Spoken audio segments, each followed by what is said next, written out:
Hey, what's up everybody and welcome back to News Dose, and we got a busy episode today. We got some new release date information for a big PlayStation 5 exclusive. I'm certainly excited about this one. We also got a load more of Xbox Game Pass games to talk about because why not? That's what they do. And then, even though there was some doubt about this, we got some great news for Pokemon Scarlet and Violet, just as I believe we would. But yes, there's a lot to get into today, so we might as well just go ahead and get right into things, starting off with fans telling Sega and Atlus, "We told you so." I mean, this is probably the most obvious news for us fans. We've really been talking about this for years on the channel, but Sega did officially announce today that the latest release of Persona 5 Royal has already sold 1 million units. Now that's actually pretty impressive for just a little more than 1 month on the market, definitely when you start to consider that the original Persona 5 released 6 years ago in 2016. Time really does fly. I mean, it doesn't feel like it was that long ago, but even all these years later, the Persona 5 Royal port to Xbox, PC, and the Nintendo Switch is seeing a lot of success, and I am absolutely sure we will continue to see it have success going forward. It's so amusing to me, though, because I'm sure Sega and Atlus are out there somewhere surprised about Persona 5's success on other platforms, just as they were quote-unquote surprised by Persona 4 Golden's success on PC. I mean, again, for us fans, it was relatively obvious, but I mean, I don't know. Sega and Atlus, they're just so strange. But fans, they finally won here. Persona 5 is now completely multi-platform, and it's proven to be a success as we thought it would be. I imagine we'll probably also see something very similar with Persona 3 and Persona 4 when they come to Xbox and Nintendo next year as well. Now, Persona 4 Golden, that's personally my favorite within the franchise, and actually, it's just one of my favorite JRPGs to ever exist, so definitely make sure to check that one out when it releases early next year. But I think from this point going forward, the bigger question really becomes, is this enough to prove to Sega and Atlus that Persona 6 needs to be multi-platform? I really hope so, and I'd say at the very least, I think this is a good sign that it will be. But knowing their business sense, the obvious isn't really always obvious. Either way, though, congrats to everybody involved here, especially fans. We won. Persona 3 through 5 are finally multi-platform. Next up, with the Game Awards airing next week, we are starting to get more information as to what could possibly be there, and it increasingly appears one of the big announcements will be for Final Fantasy XVI. Now, we've talked about this a few different times, including actually just yesterday, but now things have gone just a step beyond that as the Snitch appears to have leaked its release date. Now, the thing about their leaks is that the Snitch gives information through riddles, so there's not necessarily a 100% guarantee that this is what they're referring to. But let's just go and kind of take a look at the tweet here and kind of go over why it is believed that this is referring to Final Fantasy XVI's release date. This time it is a poem that reads, "In the loneliest of the night, a light blinded my eyes, 22 grains of sand and a crystal that protected me, 6 nations divided, a common language." Now, there's possibly more that's being teased here. This could actually be going into specifics with the trailer, but there's 3 key lines that we're going to focus on here. The first of which is a crystal that protects me. If you know much about Final Fantasy, crystals are a common theme in this franchise, so that's why it's believed that this is in regards to Final Fantasy XVI. Then as for the other 2 lines, there's 2 numbers that are mentioned, 22 grains of sand, and then 6 nations divided. But when you put that together, it might very well be regarding its release date being June 22nd. That does line up with the release window that we already know being summer of 2023. So, there you have it. Nothing is necessarily confirmed just yet, but one thing is starting to become rather clear. We're more than likely going to get that official announcement next week. Now, as for this other game that looks to get an announcement at the Game Awards is Tekken 8. This game was confirmed earlier this year. I mean, it looks absolutely fantastic, but at the time, there wasn't really too much information divulged other than them just simply telling us to quote-unquote stay tuned. Well, apparently, tuned is referring to the Game Awards, as Bandai Namco sent a care package to Eris, which posted this up over on Twitter. As you can see, this package includes a shirt with the Tekken 8 logo and tells us to stay tuned for the Game Awards live stream. So that's about as good of a confirmation as you're going to get. This is actually something very similar to what Activision did earlier this year with Wumpa League and Crash Bandicoot. Well, that actually also appears to be at the Game Awards. Nonetheless, though, Tekken 8 seems to have something to show there, and there's actually a chance this will include a release date despite them previously not committing to a release window at all.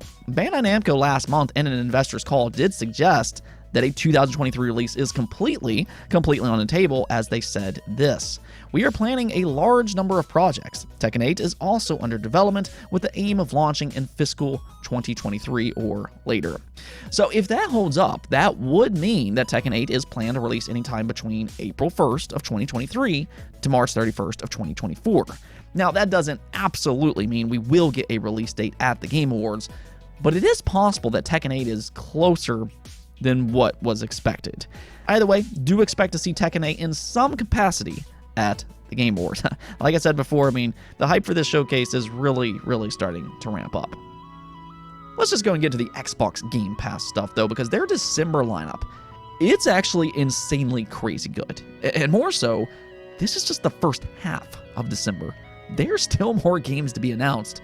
But let's just go and take a look at what they have planned for the first 15 days, and that includes 11 different games being Chained Echoes. You have Eastward, Hello Neighbor 2, High on Life, Hot Wheels Unleashed, Star Wars The Skywalker Saga, Rainbow Billy The Curse of the Leviathan, The Walking Dead The Final Season, Potion Craft, Totally Reliable Delivery Service, and to top it off, Metal Hellsinger is now coming to the Xbox One. Like I said, this is a completely loaded lineup of games.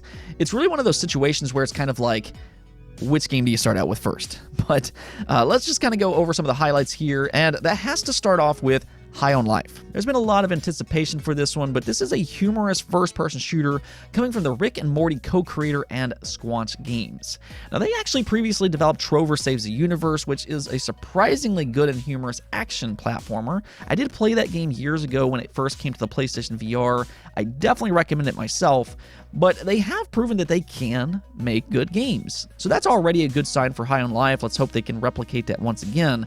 But I just really like this idea of these guns having their own personality, just kind of bantering with you in the world around you. I think it's a unique and interesting idea, and better yet, it just looks like a fun and colorful game. Of course, though, the good news is that it does release directly into Game Pass on December 13th.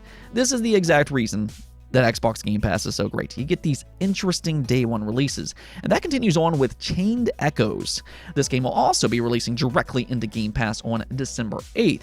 And I think if you like old school fantasy JRPGs from the 90s, this one's definitely worth paying attention to. It is a Kickstarter game that seems to have quite an online following, and it's pretty easy to see why. It takes what makes those classics so special, that timeless art style, it has a grand journey, it's got the overworld, and everything that you'd want from a game like this. But they claim that it combines the simplicity of classic games with modern gameplay to bring an epic and fast-paced adventure. Now, we also have the much-anticipated Hello Neighbor 2.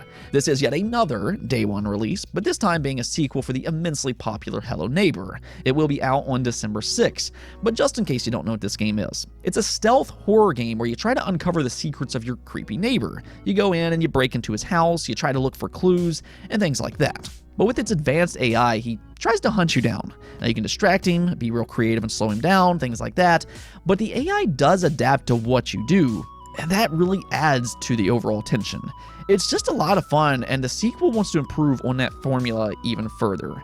This time around, there's this creepy crow-like person as you play as a journalist that's investigating a missing persons report. It looks extremely good based on what we've seen so far, and this very well might actually be a must-play when it releases on December 6th. Those, however, are your big, completely new Day 1 releases, but there's actually a few other games here that's worth noting as well, the first being Eastward. This is technically another Day 1 release.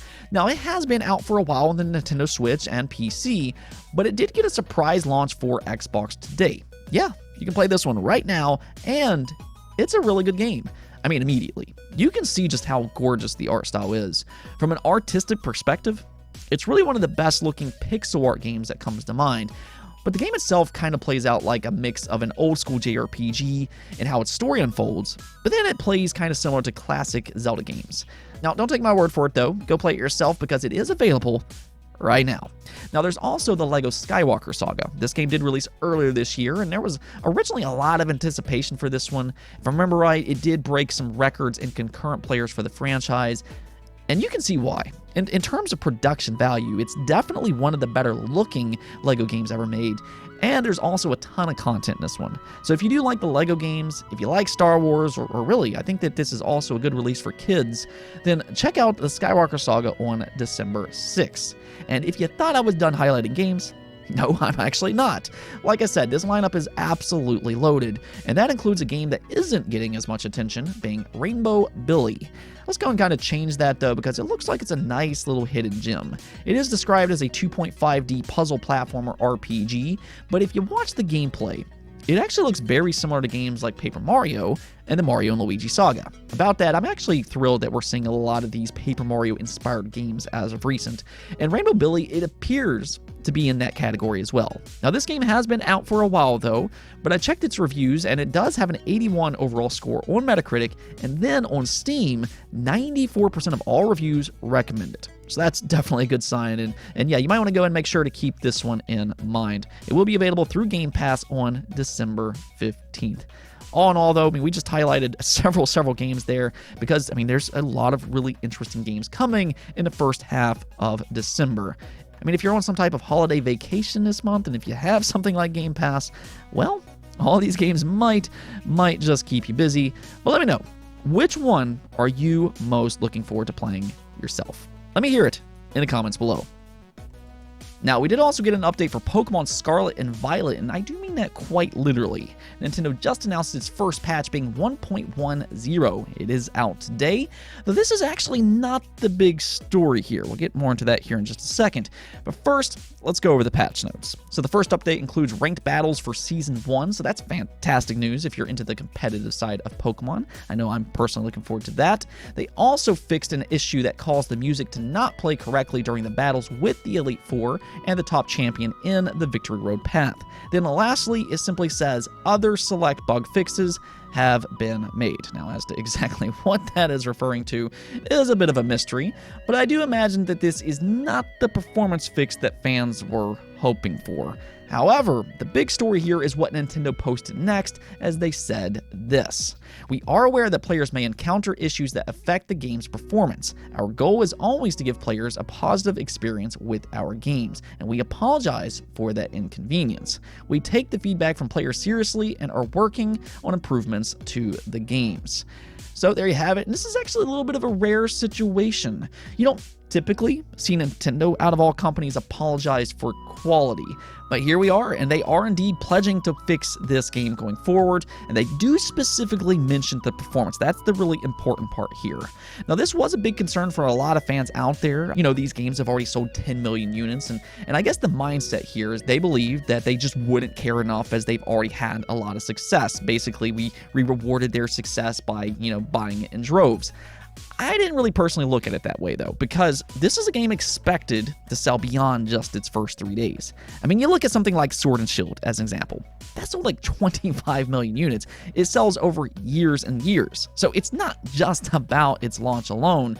And if they were to leave these problems in, it could majorly hurt its long-term growth. That word of mouth is very important, and it's something that we are seeing on social media, is that the problems in these games, they're just getting plastered everywhere. They're just far too big to ignore. Plus, I do imagine that they have some type of an expansion plan for its future, and if that is the case, they're definitely going to want to fix these problems before then.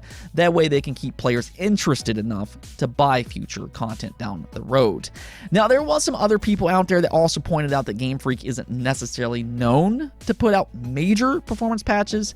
I think you have to kind of look at the context of the situation, though, and the context here is that Game Freak has never released a game in this state.